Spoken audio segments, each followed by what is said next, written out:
Okay. All right, guys. I am here with our weekly training, and I'm really excited to be having this conversation today. Last week, I was talking about the 7 steps to or in the sales funnel, and just briefly explaining what each step really entails and how to really executed. And what's really interesting is I came across some of you guys and we started having conversations. And what got to me today, or actually what got me thinking to share with you today, are the really missing pieces to that process. And we talked about last week, the whole 7 steps is basically the first thing is to attract, right? And then to capture, and then to nurture, and then to convert, and then to upsell, deliver, and then also to follow up. And most of you guys have the top of the funnel down, which is really attracting clients and then capturing. And let me tell you more about what I'm seeing and the reason why I want to do this training and talk more about specifically what's not being done and what I'm seeing, what's not being done. And that's how you're not able to convert or you're not able to really increase sales. Is what's missing is the middle of the funnel and then also the end of the funnel. So you got the attraction piece, right? And I want to use some real life examples based on my conversation this previous week too, is that some of you guys are really good with attracting, especially on social media right now, right? Like going live is an example of trying to attract, your ideal client, posting pictures if you have products that you want to sell, etc., and things like that. But I can tell you what's really missing is just because you are doing these activities. I literally just got off another client call, and she came to me because she was burnt out from building summits. And what I've seen is that she doesn't really understand building the summit or hosting a summit as an activity, like where it falls in the client journey or the customer's journey. She just thought that if she did that, she was going to be able to convert client coming in. I mean, she said she had about 700 people participated on the summit, but she was only able to convert, or, she only got 1 client out of it. And what we got to talk about, she really didn't understand. Like she thought that that was the process in converting client, but it's not. Hosting a summit, going live, doing networking events, speaking, etc. It's just top of the funnel, meaning like you're only attracting those, trying to attract your ideal client. You're putting your brand out there. What is capturing? Like, how are you capturing them? Like, how are you going to be able to be in front of them to have conversations with them? Hence, move them next to the next step in the funnel, which is nurturing, right? And you can tell that nurturing has many forms. A lot of people doing it through content, through blogs, newsletters, podcasting. I'm just going to use a lot of the online terms because I realize that most of you guys are trying to build an online business or are building or scaling an online business. So yeah, all of those activities are great, but you just have to really understand, which activity you're doing and where is it, which part of the funnel is it in. And that's why sometimes it's not really as easy as saying, oh, you're missing, X, Y, and Z. Like I have to have a clear conversation with you, really understand exactly all the activities that you're doing, and then really help you connect the dots of what's really missing. But based on all of my conversations thus far this week, especially, what's really missing are the 3 most crucial steps in the client's journey is the nurturing, the converting, and the follow-up. Most of you guys have delivery, right? Like whether you have a service, you see them online, or you do a hybrid, etc. However you deliver the service to them, most of you guys have. So what's missing is, for example, I have like 3 situations last week.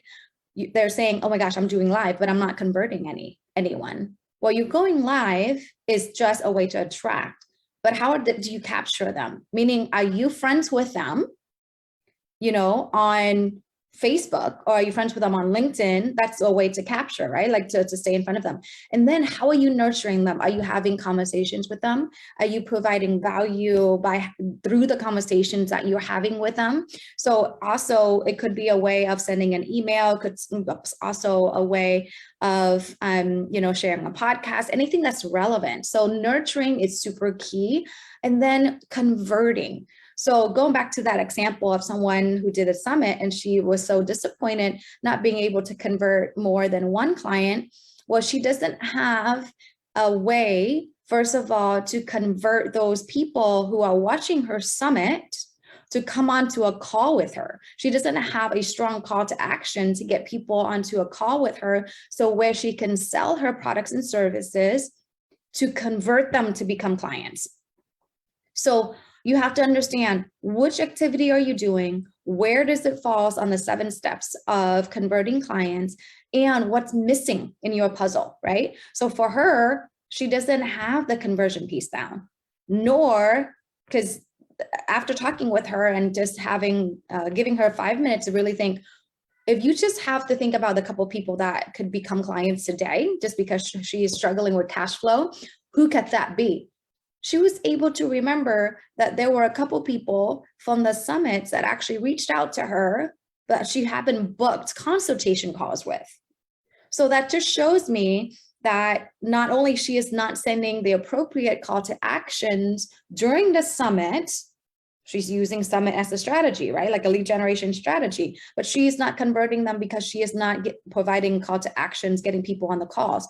Therefore, she is not converting those people to sales, right? And what's also missing too, I was able to call out for her, is that she doesn't have a follow-up system either. So even if you have a way to capture them, via, friending them on Facebook, or they're giving you their information via the summit, you have to follow up with them. You have to, whether it's reaching out directly via phone, which is, I highly recommend it. Nowadays, people really love that connection. Give them a call. Ask them, I would love to hear about what your takeaways were from watching the summit.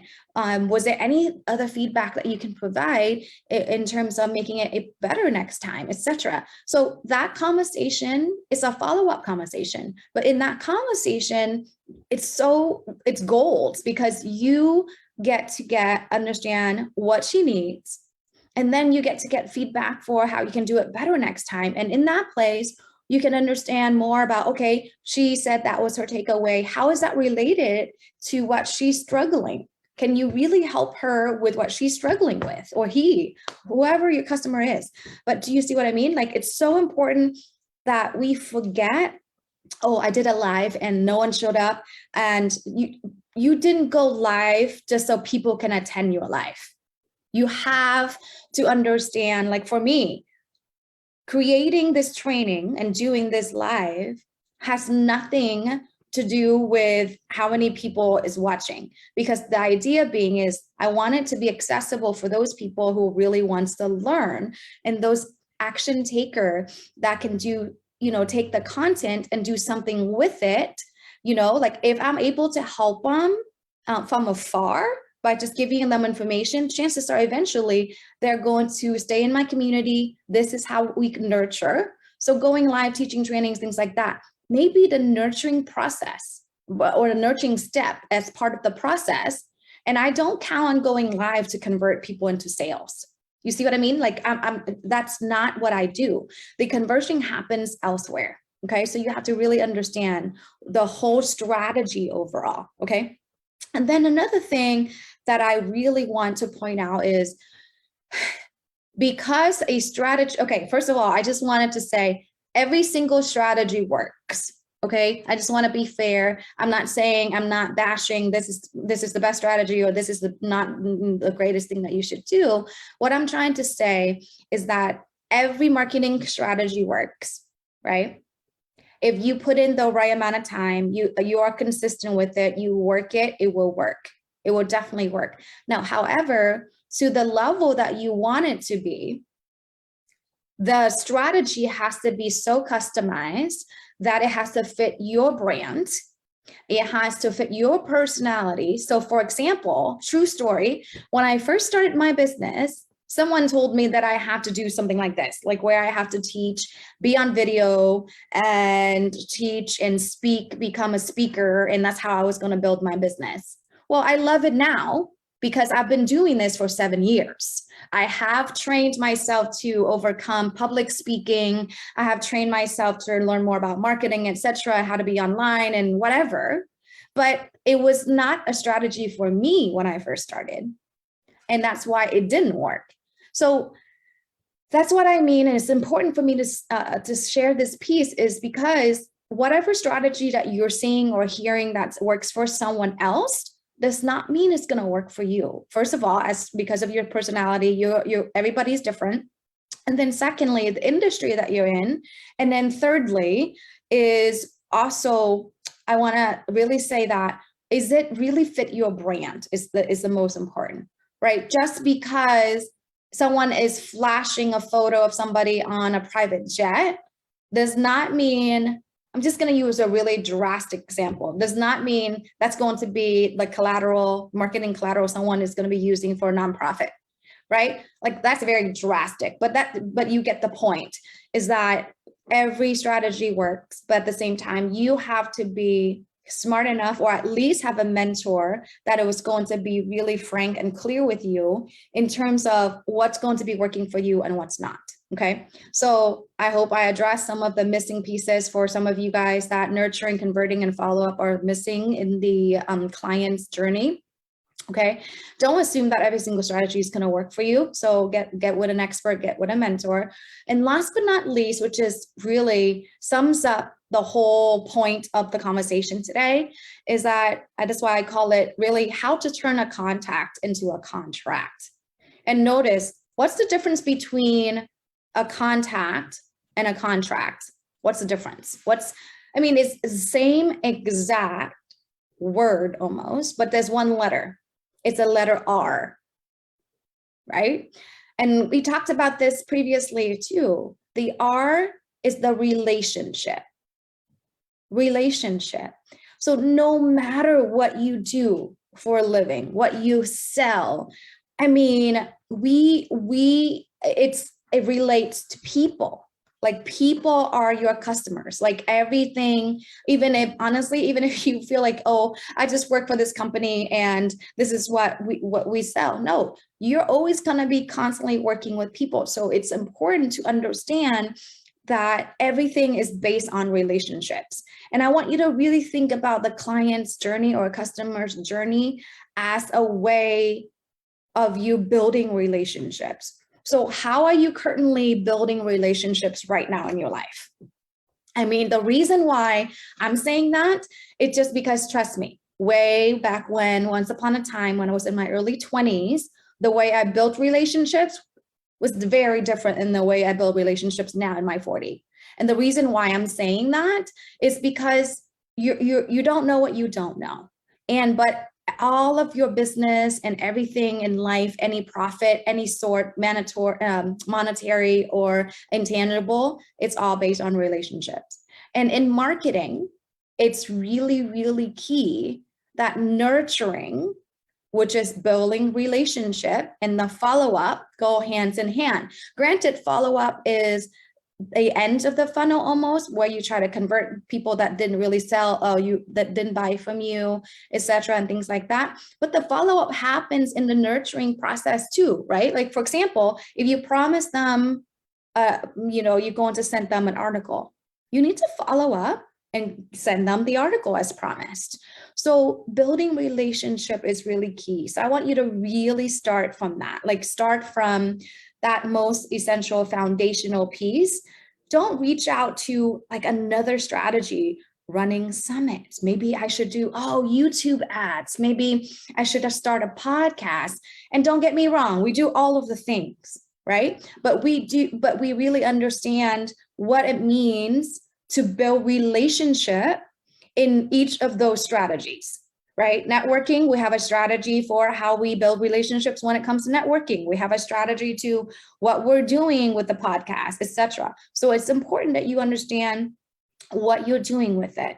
So for those of you, my last tip, for those of you who are looking to start, or who is struggling with cash flow, or is really struggling with consistency, start with your base.